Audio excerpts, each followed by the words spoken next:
Hello students, myself Dr. Himani, Assistant Professor in Economics in Dayanand Mahila Mahavidyalaya, Kurukshetra. In this video lecture, I will explain you the concept of elasticity of demand. इस video lecture में मैं आपको मांग की लोच के बारे में समझाऊंगी. First of all, we have already studied that law of demand states that other things being equal, the demand for a good extent with a fall in price and vice versa. मांग के नियम में हमने ये पढ़ा है कि जब भी किसी वस्तु की कीमत में कमी होती है तो उस वस्तु की मांग बढ़ती है और जब वस्तु की कीमत बढ़ती है तो वस्तु की मांग कम हो जाती है. That is, there is inverse relationship between price and quantity demanded. अर्थात किसी वस्तु की कीमत में और उसकी मांगी गई मात्रा में विपरीत संबंध है. But the law only shows the direction and it is qualitative. लेकिन ये नियम सिर्फ हमें एक डायरेक्शन के बारे में बताता है कि जब प्राइस बढ़ेगा तो डिमांड कम हो जाएगी और जब प्राइस कम होगा तो डिमांड बढ़ जाएगी. The law doesn't tell how much change in price will bring this much change in quantity demanded. Law हमें ये नहीं बताता कि अगर प्राइस में कुछ परसेंट चेंज आता है तो उसकी वजह से क्वांटिटी डिमांडेड में कितने परसेंट चेंज आता है.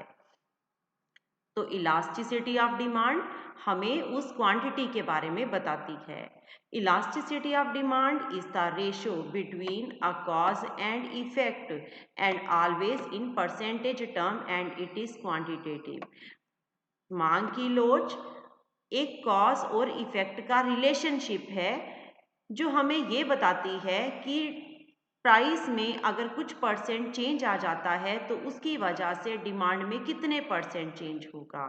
ये सिर्फ हमें प्राइस में चेंज की वजह से डिमांड में चेंज नहीं बताता बल्कि कुछ अदर फैक्टर्स जैसे कि अगर कंज्यूमर की इनकम चेंज हो जाती है या रिलेटेड गुड का प्राइस चेंज होता है तो इनकी वजह से डिमांड में जो चेंज आता है उसकी क्वांटिटी को भी मेज़र करने में इलास्टिसिटी ऑफ डिमांड हमारी हेल्प करता है. So in short we can say that elasticity of demand is a measure of responsiveness of demand to the price of commodity, income and price of related goods.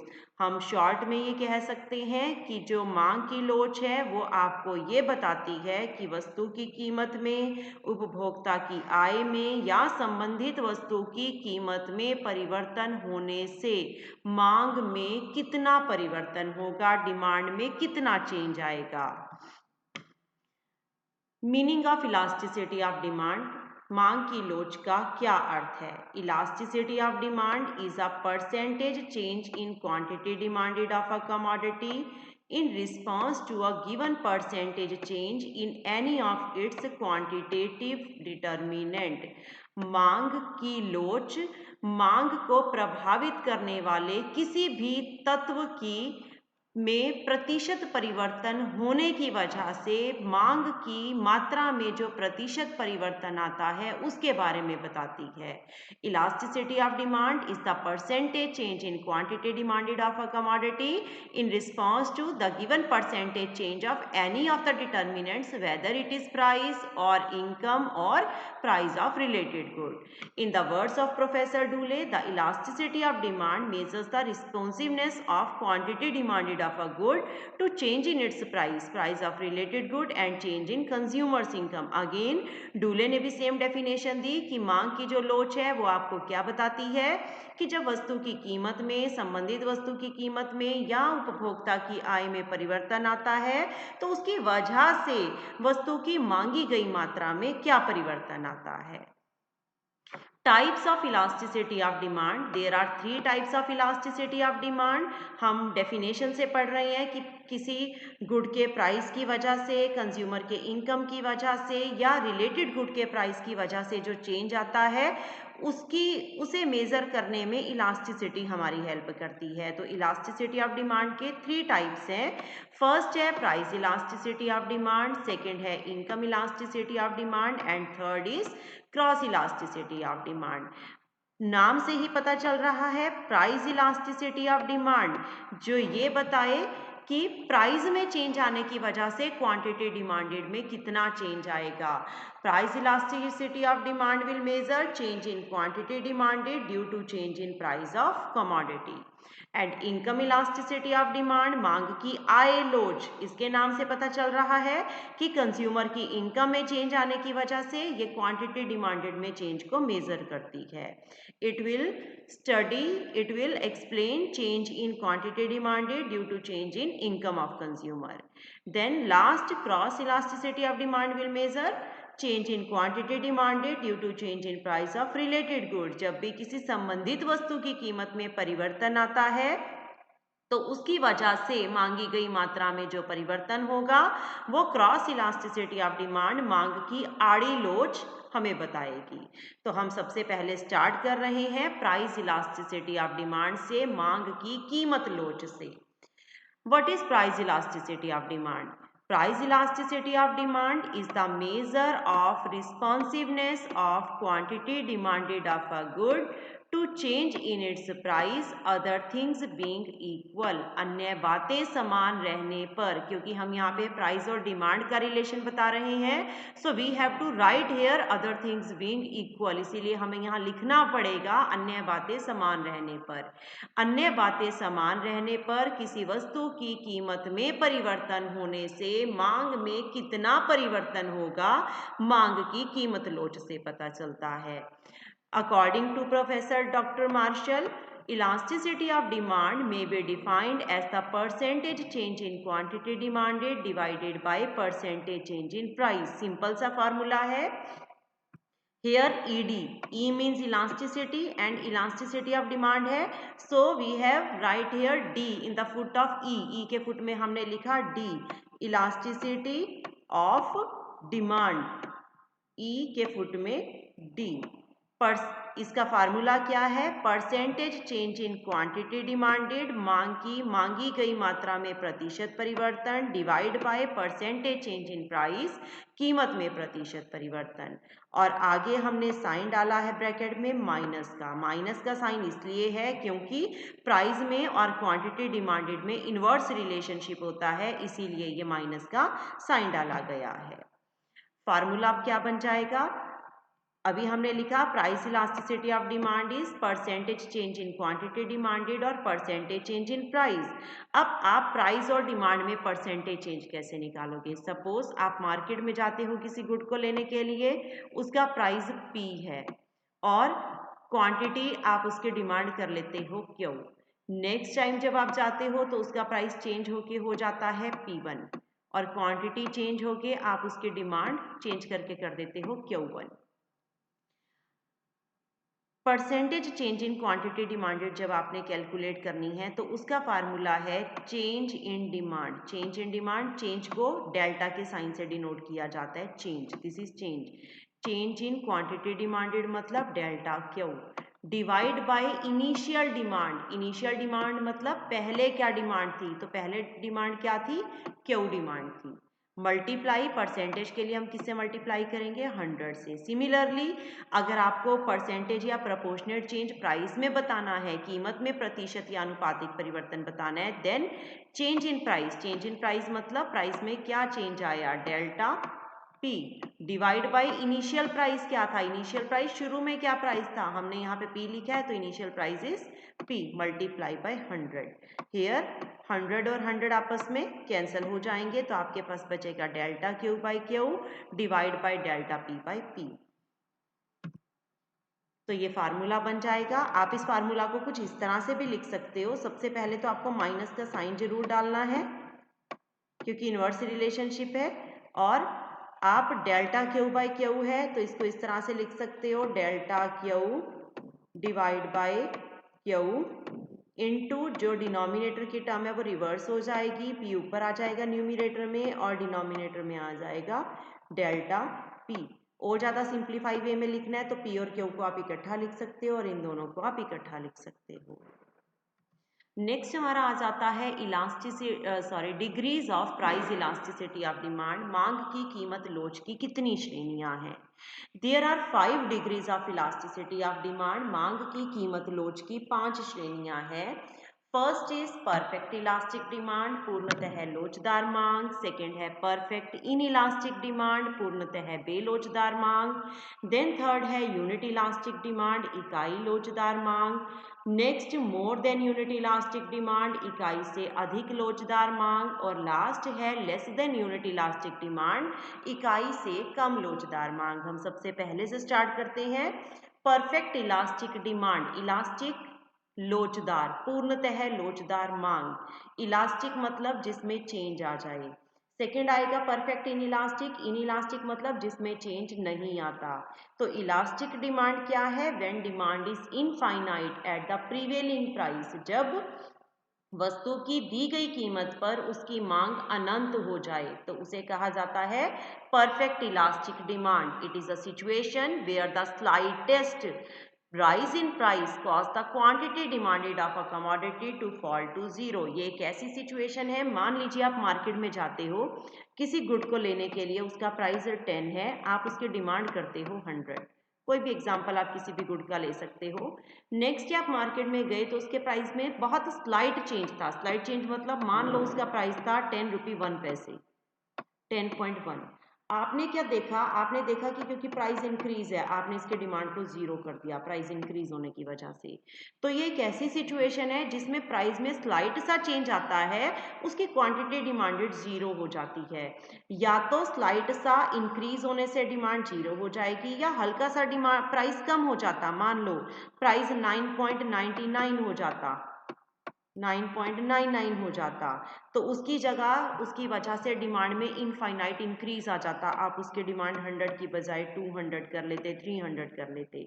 It is a situation where the slightest rise in price cause the quantity demanded of a commodity to fall to zero, और slightest fall in price lead to infinite increase in demand। तो diagram कैसे बनेगा? X axis पे हमने लेना है quantity को, quantity demanded, Y axis पे हम ले रहे हैं प्राइस। इस केस में नॉर्मली आपको पता है कि डिमांड कर्व नेगेटिव स्लोप का होता है, but in case of perfect elastic demand जब भी मांग की लोच पूर्णतः लोचदार होगी तो आपका डिमांड कर्व एक्स एक्सिस के पैरेलल बनेगा। ये डिमांड कर्व आपको क्या शो करता है कि प्राइस सेम है, स्लाइटेस्ट चेंज इतना कम चेंज होता है 0.1 पैसा, आप इसको शो भी नहीं कर सकते। अगर हल्का सा प्राइस इंक्रीज होगा डिमांड जीरो, थोड़ा सा प्राइस कम होगा प्राइस इनफाइनाइट इंक्रीज, तो ऑलमोस्ट प्राइस सेम रहता है। उसके ऊपर क्वांटिटी डिमांडेड Q1 भी हो सकती है, Q2 भी हो सकती है, it can be zero either, ये जीरो भी हो सकती है। Demand curve parallel to X axis, और इस केस में इलास्टिसिटी क्या है? इनफाइनाइट, अनंत है। नेक्स्ट है perfect in elastic demand, in elastic जिसमें चेंज नहीं आता। It is the one in which change in price causes no change in quantity demanded। Price में जितना मर्जी इंक्रीज हो डिक्रीज हो, डिमांड में कोई भी चेंज नहीं आएगा। मोस्टली जो आपकी नेसेसिटीज होती हैं लाइफ की, या जिनके ऊपर आप इनकम का बहुत कम अपना पोर्शन स्पेंड करते हो, उस केस में जो डिमांड है वो परफेक्ट इनइलास्टिक होती है। फॉर एग्जांपल हम एग्जांपल ले लेते हैं सॉल्ट का। सॉल्ट का प्राइस इंक्रीज हो डिक्रीज हो, उसकी क्वांटिटी ऑलमोस्ट सेम रहती है, उसमें कोई चेंज नहीं आता। तो इस केस में आपका डिमांड कर्व कैसा बनता है? Parallel to Y axis. ये शो करता है कि अगर प्राइस P1 है तब भी आप डिमांड Q1 कर रहे हो, प्राइस कम होके Q1 P2 हो जाता है तब भी डिमांड Q1 है, प्राइस और इंक्रीज हो जाता, सपोज प्राइस P3 हो जाता, तो उस केस में भी आपकी जो डिमांड थी वो सेम रहती, Q1। नेक्स्ट है unit elastic demand. Unit elastic demand इकाई लोचदार मांग। इसका मतलब change in price and change in quantity both are equal. जितनी कीमत में वृद्धि होगी जितने प्रतिशत, उतनी ही प्रतिशत मांग में कमी होगी, या जितने प्रतिशत कीमत में कमी होगी उतने प्रतिशत मांग में वृद्धि होगी। It is one in which change in price causes change in quantity demanded such that total expenditure remain constant, और कंज्यूमर जो कुल खर्च करता है वो इस स्थिति में समान रहता है। Percentage change in price equal to percentage change in demand, and you can say that elasticity is equal to 1। अब आप डायग्राम कैसे बनाओगे? सेम, हम एक्स एक्सिस के ऊपर शो करेंगे क्वांटिटी को, वाई एक्सिस पे हम शो करेंगे प्राइस को। प्राइस डिमांड कर्व हमने देखा है कि डिमांड कर्व नेगेटिव स्लोप वाला कर्व बनता है। इस केस में अगर प्राइस P है तो आपने डिमांड की OQ, जैसे ही प्राइस कम हुआ डिमांड इंक्रीज होके OQ1। Here you can see change in price and change in quantity both are equal.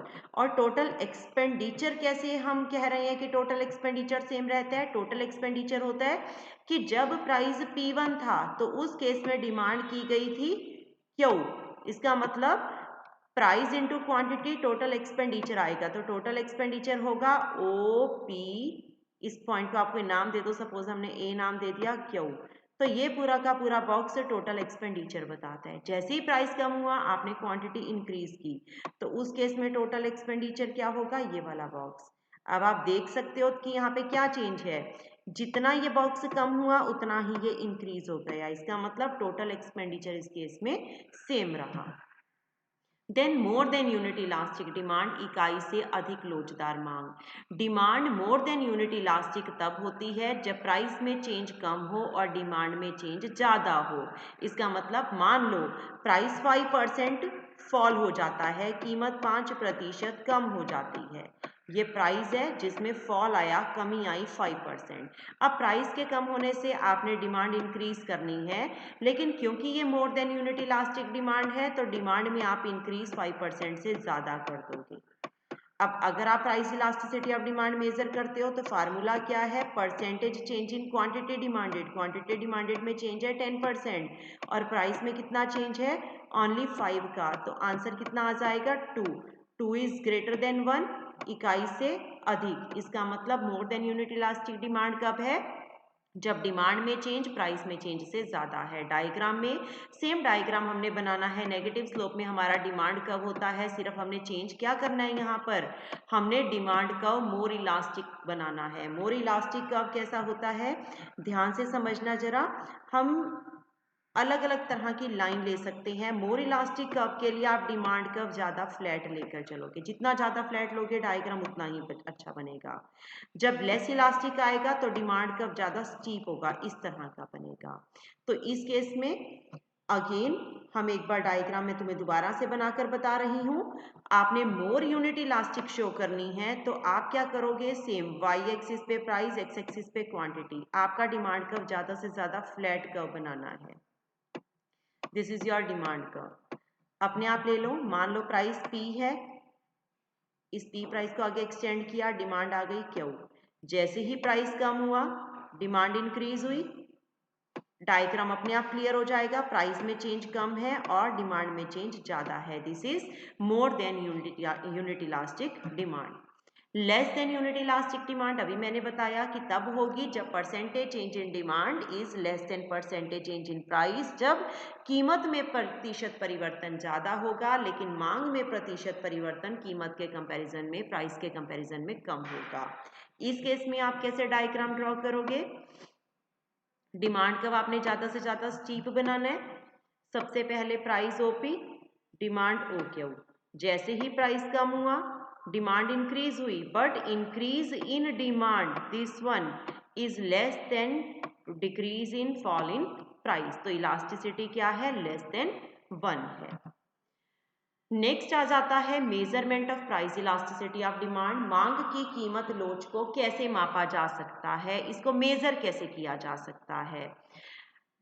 Price elasticity of demand को मेजर करने के 4 मेथड्स हैं। फर्स्ट है टोटल आउटले और टोटल एक्सपेंडिचर मेथड, कुल खर्च विधि या कुल व्यय विधि। सेकंड इज प्रोपोर्शनेट और परसेंटेज मेथड, अनुपातिक या प्रतिशत विधि, ऑलरेडी जो हम स्टार्टिंग में पढ़ चुके हैं formula. Third is graphic method, graph विधि। ग्राफ विधि के अंदर आगे 2 मेथड्स और आते हैं, पॉइंट मेथड और आर्क मेथड, बिंदु विधि और चाप विधि। और लास्ट आ जाता है रिवेन्यू मेथड, आय विधि। फर्स्ट से स्टार्ट करते हैं, टोटल एक्सपेंडिचर मेथड, कुल व्यय विधि या कुल खर्च विधि, टोटल आउटले और total expenditure method. It is evolve by doctor Marshall. Doctor Marshall ने इस विधि को दिया था, इस मेथड को दिया था। According to this method, in order to measure the elasticity of demand, it is essential to know how much and in what direction the total expenditure has changed as a result of change in the price of commodity. उन्होंने ये कहा था कि अगर आपको मांग की कीमत लोच का पता लगाना है तो आपको ये देखना पड़ेगा कि जब भी प्राइस में चेंज आता है तो उसकी वजह से टोटल एक्सपेंडिचर में कितना चेंज आता है और किस डायरेक्शन में आता है। मतलब अगर मान लीजिए प्राइस 5% इंक्रीज होता है, उसकी वजह से आपने ये देखना है कि आप जो टोटल खर्च कर रहे हो, कुल जो आप खर्च कर रहे हो, वो इंक्रीज हो रहा है, डिक्रीज हो रहा है, बढ़ रहा है, कम हो रहा है, और अगर बढ़ रहा है तो कितना बढ़ रहा है, कम हो रहा है तो कितना कम हो रहा है। आपको उसकी डायरेक्शन भी देखनी है, आपको उसकी क्वांटिटी भी देखनी है। यहाँ पर भी 3 सिचुएशन आती है। अगर डिमांड यूनिट इलास्टिक है, मांग की लोच इकाई के बराबर है, ये वो सिचुएशन थी जब प्राइस में चेंज और क्वांटिटी में चेंज सेम था। तब मैंने आपको बताया भी था कि इस केस में टोटल एक्सपेंडिचर सेम रहता है। तो सेम है, यूनिट इलास्टिक डिमांड कब होगी? जब टोटल एक्सपेंडिचर कांस्टेंट रहेगा irrespective of change in price. Price चाहे बढ़े चाहे कम हो, लेकिन कुल खर्च आपका अगर समान रहता है तो उस केस में मांग की लोच इकाई के बराबर होगी। लेकिन अगर प्राइस के बढ़ने से टोटल एक्सपेंडिचर कम हो जाए, ध्यान से देखना, अगर प्राइस के इंक्रीज होने पर टोटल एक्सपेंडिचर कम हो जाता है, या इसका रिवर्स हो जाए, प्राइस के फॉल होने पर, जब प्राइस कम हो जाए और आपका टोटल एक्सपेंडिचर कुल खर्च आपका बढ़ जाए, इनवर्स डायरेक्शन में दोनों चल रहे हैं, इस केस में डिमांड की इलास्टिसिटी ग्रेटर देन यूनिट होगी, मांग इकाई से अधिक लोचदार होगी। और लेस कब होगी? जब सेम डायरेक्शन में चलें। कैसे? आप किसी भी गुड का प्राइस बढ़ जाता है और आप उसके ऊपर जो टोटल पैसे खर्च कर रहे हो, टोटल एक्सपेंडिचर कर रहे हो, वो भी इंक्रीज हो जाए, या प्राइस के कम होने से टोटल एक्सपेंडिचर भी कम हो जाए। इसका मतलब दोनों किस डायरेक्शन में चलेंगे? सेम डायरेक्शन में, तो डिमांड होगी लेस देन यूनिट इलास्टिक, और ऑपोजिट में चलें तो ग्रेटर देन यूनिट इलास्टिक। और अगर कोई भी चेंज ना आए, कांस्टेंट आए, then it will be unit elastic. तो उस केस में वो क्या हो जाएगी? यूनिट इलास्टिक हो जाएगी। तो हम इन्हीं तीनों को टेबल में और डायग्राम में भी शो करेंगे। टेबल आप बनाना चाहो तो प्राइस का ले सकते हो। हम यहाँ टेबल सबसे पहले लेकर चल रही हैं टोटल एक्सपेंडिचर मेथड का। मान लीजिए प्राइस है 1 2 3 4, डिक्रीज हो रहा है। जैसे जैसे प्राइस डिक्रीज होते हैं, आपको पता है कि प्राइस इंक्रीज हो रहा है, प्राइस के इंक्रीज होने पे क्वांटिटी डिमांडेड डिक्रीज हो जाती है। मान लीजिए जब प्राइस 1 था आपने डिमांड 10 की, जब प्राइस इंक्रीज हुआ आपने डिमांड कम करी, प्राइस और इंक्रीज डिमांड और कम, प्राइस और इंक्रीज डिमांड और कम। टोटल एक्सपेंडिचर, कुल खर्च क्या है? टोटल एक्सपेंडिचर मतलब प्राइस मल्टीप्लाई बाय क्वांटिटी, वस्तु की कीमत को उसकी मांग से मल्टीप्लाई करो, गुना करो, तो टोटल एक्सपेंडिचर आता है। सबसे पहले 10 1s are 10, 2 9s are 18, 3 8s are 24, 4 7s are 28। अब यहाँ रिलेशन देखो, प्राइस क्या हो रहा है? इंक्रीज, और टोटल एक्सपेंडिचर क्या हो रहा है?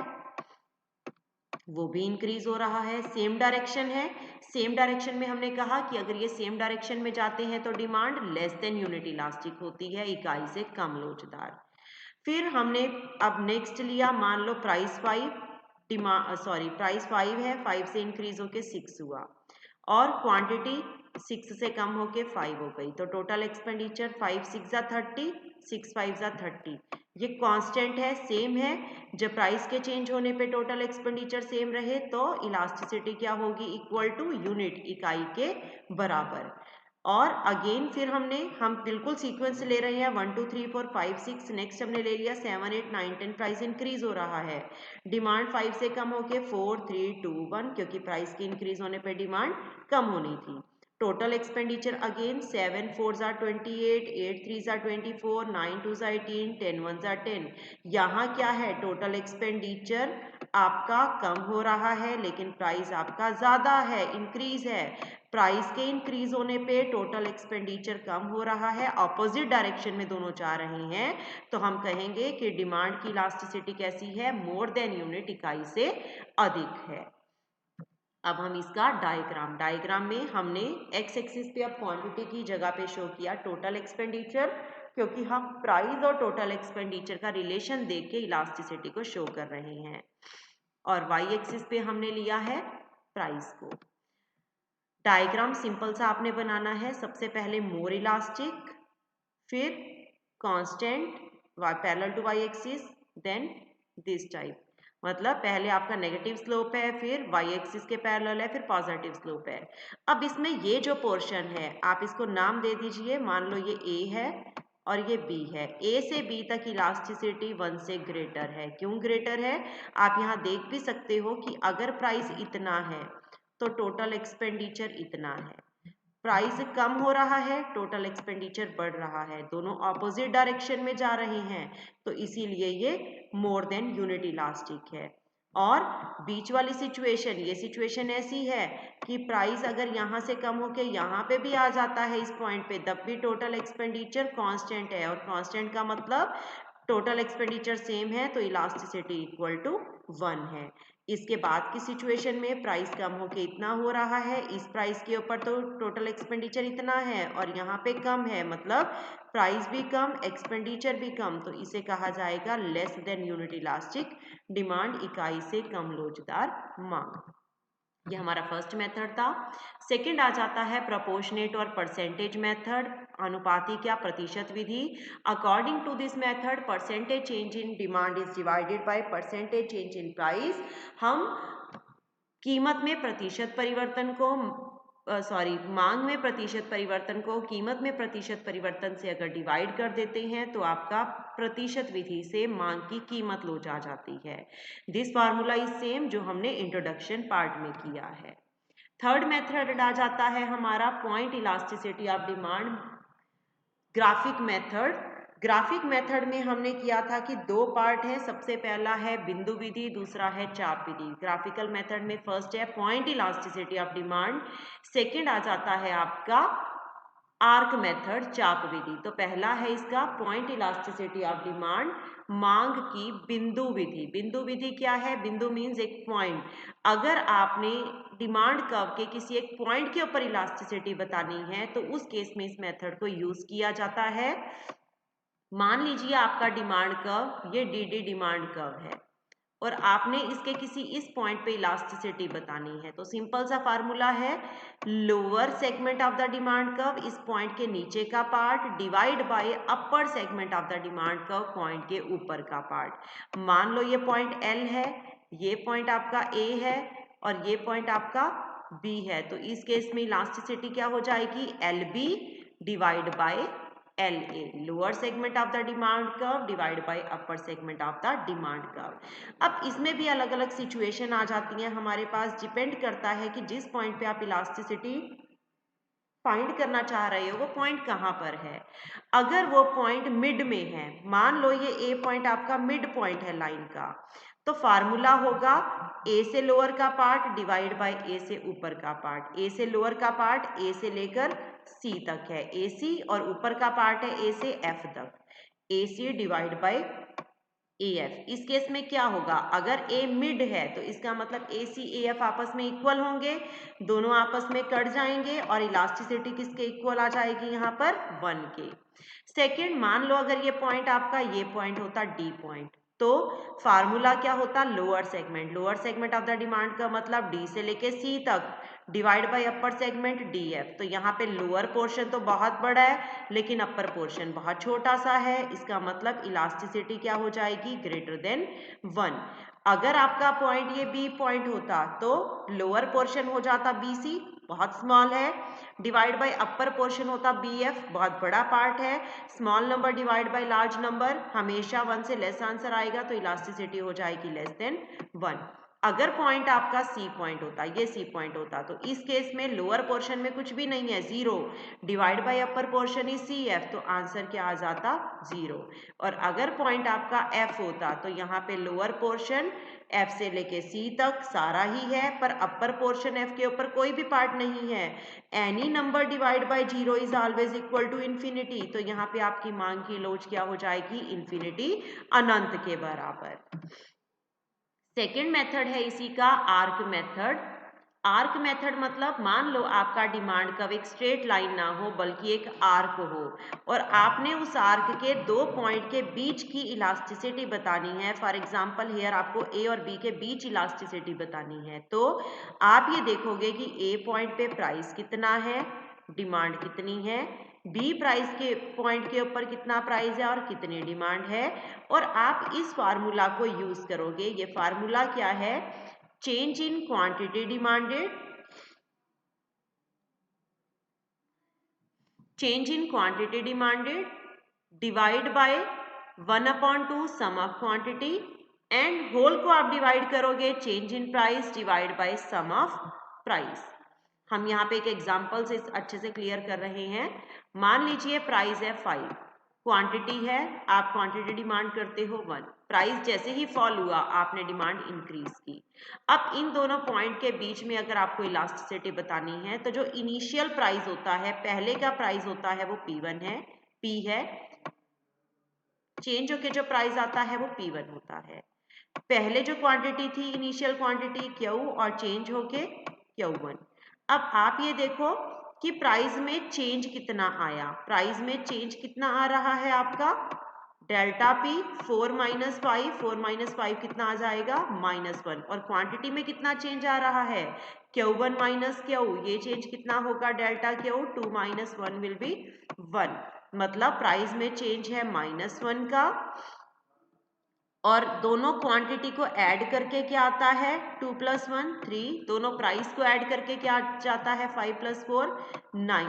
इसका मतलब आपका यहाँ पे फार्मूला कैसा बन जाएगा, अगर आप उसी पे आ जाते हो कि क्वांटिटी में चेंज है 1 डिवाइड बाय 1/2 ऑफ इन दोनों का सम, मतलब यहाँ पे आ जाएगा आपका 3/2 डिवाइड बाय प्राइस में क्या चेंज है, -1 डिवाइड बाय 1/2 प्राइस का सम, इसका मतलब ये आ जाएगा 9/2। माइनस का साइन हम वैसे भी फार्मूला में लेके चलेंगे, तो माइनस से माइनस कैंसल हो जाएगा, ये 3/2 रिवर्स होके बन जाएगा 2/3, और यहाँ पे आ जाएगी आपकी वैल्यू 9/2 रिवर्स होके क्या हो जाएगा, 2 ऊपर 9 इसके डिवाइड में आ जाएगा, 9/2 आ जाएगा, ये यहाँ पे डिवाइड है, अगेन डिवाइड की वजह से क्या हो जाएगा 2/3, तो 9 आपका रिवर्स हो जाएगा, 9 आ जाएगा न्यूमिनेटर में और 2 आ जाएगा डिनोमिनेटर में, अगेन 2 और 2 आपस में कैंसिल हो जाएंगे, और 9 डिवाइड बाई 3 विल बी 3। इसका मतलब इलास्टिसिटी मोर देन यूनिट इलास्टिक है, मांग की लोच इकाई से अधिक है। लास्ट मेथड आ जाता है रिवेन्यू मेथड, इसे आय विधि, आगम विधि भी कहा जाता है।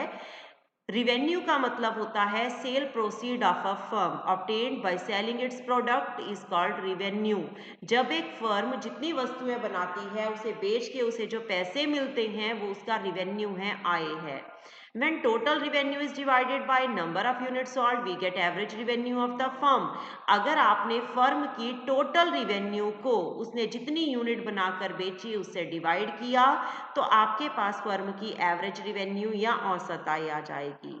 और एक फर्म, मान लीजिए एक फर्म ने 10 पेन बनाए, 10 पेन उसने 100 रुपए के बेचे, 10 पेन उसने 100 के सेल किए।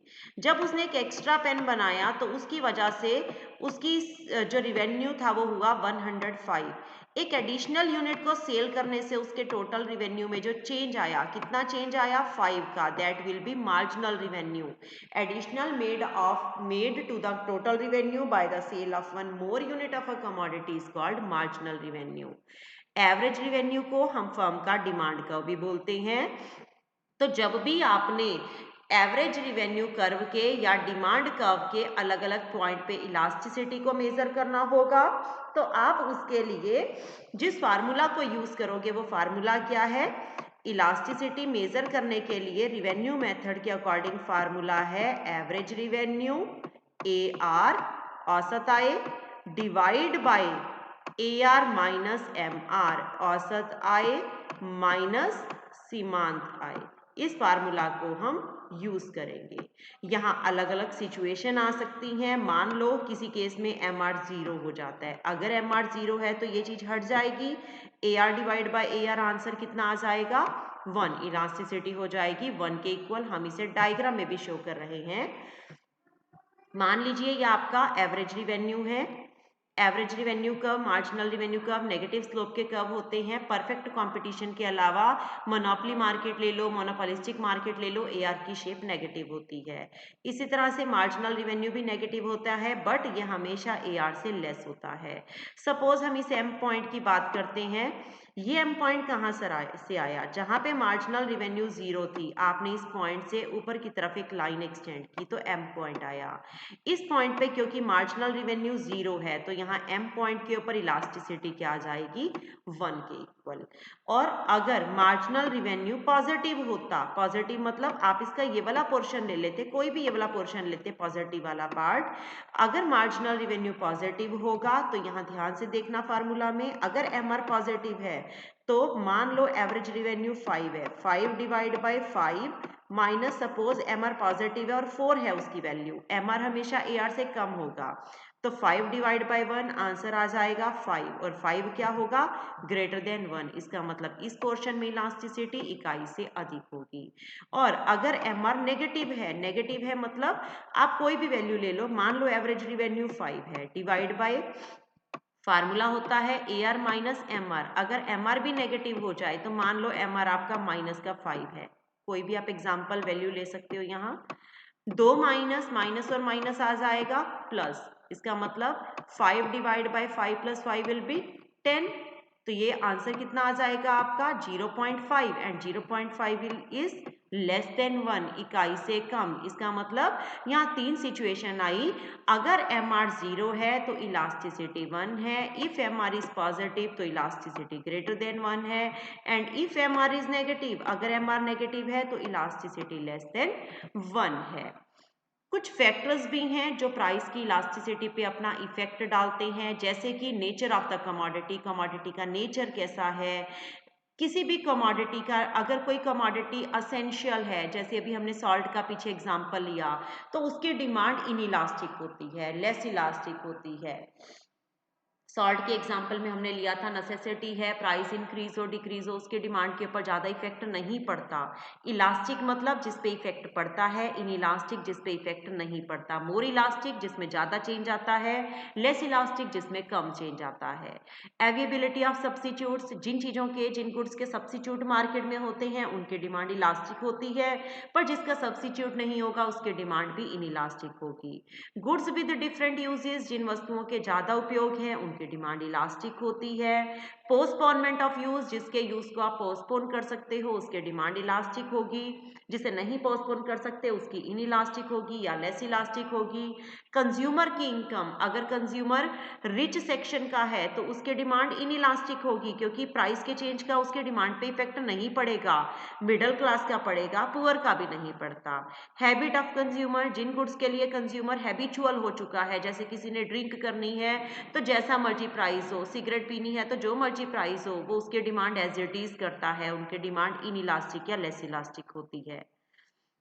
Proportion of income spend on a commodity, किसी वस्तु पे हम अपनी आय के कितने पार्ट को खर्च करते हैं इसका भी इफेक्ट पड़ता है। फॉर एग्जाम्पल न्यूज़पेपर है, न्यूज़पेपर हार्डली 5 रुपए का आता है। अगर न्यूज़पेपर 5 से 6 रुपए का आ जाए तब भी आप उसके डिमांड को चेंज नहीं करोगे, क्यों? क्योंकि आपकी इनकम का बहुत कम पार्ट उसके ऊपर खर्च हो रहा है, तो इनकी डिमांड इन इलास्टिक होगी। प्राइस लेवल का इफेक्ट पड़ता है, ऑलरेडी हम शुरू से पढ़ रहे हैं। टाइम का पड़ता है, टाइम जितना लॉन्ग होता जाता है, लंबा होता जाता है, डिमांड उतनी ही इनइलास्टिक हो जाती है। कॉम्प्लीमेंट्री गुड्स, दो गुड्स अगर कॉम्प्लीमेंट्री है जैसे कि कार और पेट्रोल है, तो उस केस में एक के साथ दूसरे की डिमांड की ही जानी है, उस केस में डिमांड इनइलास्टिक लेस इलास्टिक होती है। इन्हीं को डिटेल में एक्सप्लेन किया हुआ है हर पॉइंट को। आपकी बुक में, वीके पब्लिकेशन की बुक जिसमें से हम सारा सिलेबस अपना कर रहे हैं, उसमें ये पॉइंट अच्छी तरह से मेंशन भी किए हुए हैं। लास्ट में आ जाएगा कि इस कंसेप्ट की इंपॉर्टेंस क्या है।